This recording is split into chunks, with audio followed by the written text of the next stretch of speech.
mengatasi bencana banjir di Kabupaten Oku yang menenggelamkan sebanyak 1.695 rumah. BPBD Sumsel memberikan bantuan logistik dan perlengkapan serta mengarahkan 3 tim untuk membantu para korban bencana banjir.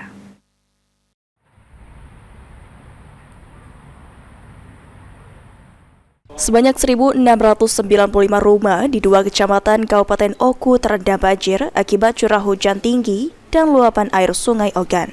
Kepala Pelaksana BPBD Sumsel Iqbal Ali Syabana mengatakan sejumlah bantuan logistik sudah dikirim ke Kabupaten Oku berupa selimut, matras, dan higienis kit.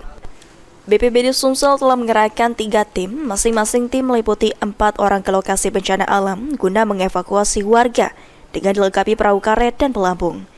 Serta ditambah 1 tim pelayanan kesehatan di mana sekaligus memberikan pendampingan psikologis akibat bencana banjir. Bantuan ini atas inisiasi Bapak Ibu Gubernur kita yang memerintahkan kami untuk segera turun ke Kabupaten Oku untuk membantu masyarakat yang di sana dan juga membantu evakuasi warga yang di sana. Baik, ada berapa banyak tim Pak yang dikerahkan? Kita ada untuk di provinsi kita sudah mengerahkan ada 3 tim.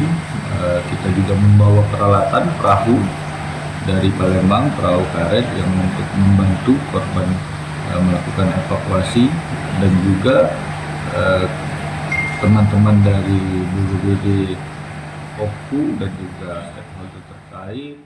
BPBD Sumsel mengimbau masyarakat agar meningkatkan kewaspadaan serta membersihkan lingkungan sekitar agar pada saat curah hujan tinggi air tidak menggenang ke permukaan tanah. Hafidz Zain